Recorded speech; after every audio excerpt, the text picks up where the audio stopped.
Hi, this is AJ Hogue. Welcome to the vocabulary lesson for Superior Man. Let's start. Our first word is intimate. Intimate. In the first sentence, David Deida says, pick an area of your life. Choose an area of your life. And he says, perhaps your intimate relationships. So intimate relationship, for example. Intimate just means very close. Very personal. So your intimate relationships are your closest relationships. You know, your husband or wife, boyfriend, girlfriend, mother, father, daughter, son, those kind of relationships. Very close. Maybe your very closest friends. Those are your intimate relationships, your very close relationships. Sometimes if someone says your intimate relationship, no S, relationship, then they're usually talking about someone you're dating or you're married to. So they're talking about your husband or wife, boyfriend or girlfriend.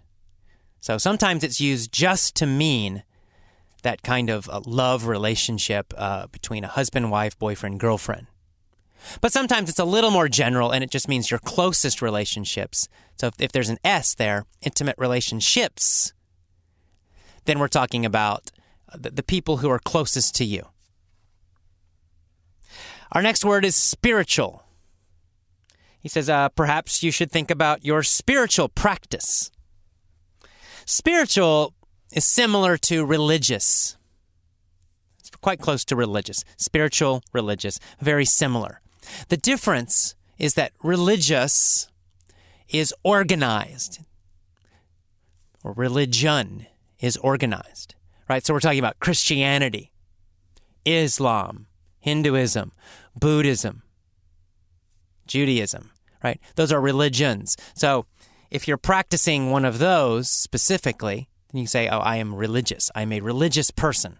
I am a Buddhist. I'm a very, strong Buddhist. I'm religious. But spiritual is really very personal. It's not organized. You might say, you have a belief about God, or you have a belief about, the universe or about life. But maybe it's not Buddhism or Christianity or Islam. Maybe it's not a specific religion. It's your own personal feeling, your own personal experience. That's spiritual. Spiritual. So spiritual is the direct experience, the direct feeling. Religion or religious refers to something organized. Okay, so your spiritual practice, it's your practice or how you pray or meditate, for example. Okay, next we see the phrase, earn a living. He says, are you currently doing something to earn a living that gives you passion? To earn a living means to make money. It really means to work. Usually it's how you make money.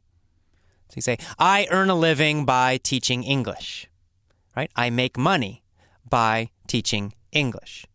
It's my job. It's my career. Right? So to earn a living means to make money or to work. So in this article, he talks about earning a living. How do you earn a living? How do you make money? Does it excite you? Does it give you passion? Or are you kind of bored? Or are you afraid to do something better? Okay, so earn a living. Next, he uses the word edge. He says, your edge is where you stop. He says you have to go to your edge and go past your edge. An edge is a limit or a boundary. It's a stopping point. Right, so it's a limit or a boundary, edge. So we have, here he's talking about an emotional edge, right? It means it's where you stop because of fear. It's your limit, your emotional limit. So you say maybe you have a good job, but you're afraid to start your own business. You want to start your own business, but you're afraid, right? That's your limit. That's your edge, your stopping point. He says you must go past the edge. You must go past the limit. Our next word is compromise.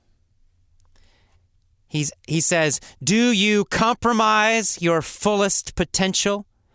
Do you compromise your dream? Now, compromise has different meanings. Some of them are very positive meanings, in fact. But here, this is kind of a negative meaning for compromise. Here, this means to weaken, to make something weaker, to ruin it, to dishonor it. So if you compromise your dream, it means you make your dream weaker. So if your dream is to have your own business, your own company, but you don't do it, you just work a really good job for someone else, you are compromising your dream. You're making your dream weaker. You're killing your dream. So he's saying, of course, don't compromise your dream. Don't weaken your dream. Don't kill your dream. Don't destroy your dream. Next, we have the phrase cater to. He says, do you cater to your fears? He's asking you, do you cater to your fears? Or do you push beyond your fears? Do you break your fears? Do you cater to them, or do you go past them? To cater to something is to help it, to give help to it. It means to spoil it, like you spoil a child, right? You have a little child, and you give them candy and money all the time. What happens? The child becomes horrible, right? So it's this idea. If you cater to your fear, it means you give energy to your fear. You help your fear. You're spoiling your fear like a child. It becomes stronger and stronger and stronger. So that's to cater to. Cater to. Cater to something. If you cater to something, you're helping it or you're trying to help it. You're giving it energy. Okay, our next word is delude or deluded. Here we're using it as a verb. He asks, have you deluded yourself? Have you deluded yourself and said, I am not afraid? Are you deluding yourself? To delude means to lie to. So if you delude yourself, it means you lie to yourself. You're fooling yourself. You're tricking yourself. So it's this idea of tricking, fooling, lying to. To delude. To delude is to lie to trick, to fool, to delude, to delude. Our next word is accompany. Accompany. He asks, are you afraid of the change that might accompany a change in career? Okay, to accompany means to go with, to join with, to appear with.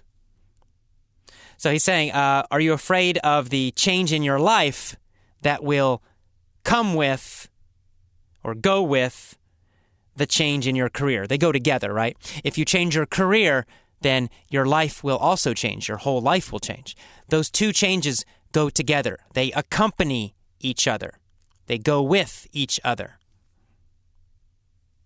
So accompany means to go with, to happen at the same time, to be joined together with. All right, so happen with, go with, accompany, accompany. All right, next is the phrase approach their edge, approach your edge, approach the edge.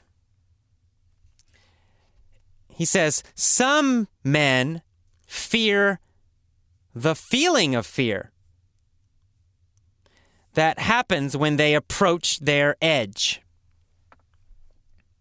So he's saying some men are afraid of fear. They're afraid of fear itself. And they're afraid of the fear that happens when they get close to their limit, when they get close to their edge.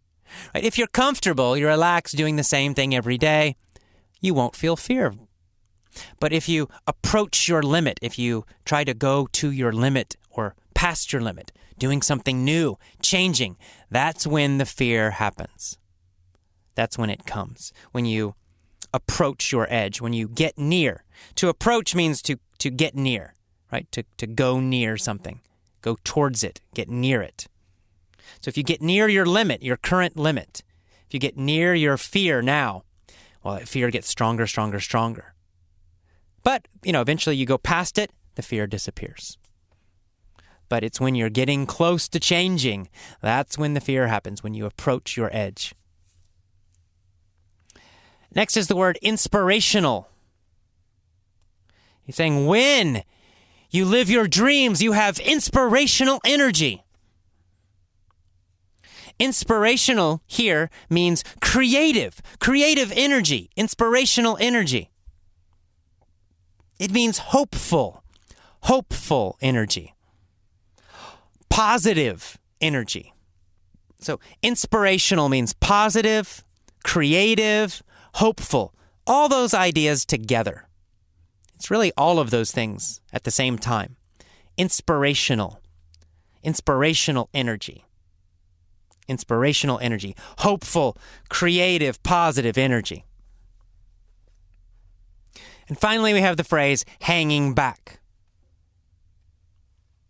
He asks, are you hanging back? Are you working hard, but you're not challenging yourself? Are you working hard, but you're not trying to live your biggest dream? Are you hanging back? To hang back means to wait. It means to delay. It means to hesitate. So to hang back is to hesitate. To hang back is to wait. So he's saying, are you waiting? Are you just waiting? Are you delaying and hesitating? Or are you really taking action? Are you really trying to live your dream? Are you taking action? Are you doing it? Or are you waiting? Are you hanging back? Are you hanging back, waiting? Okay, that is the end of the vocabulary for the superior man. Big smile. See you for the mini story. Bye-bye.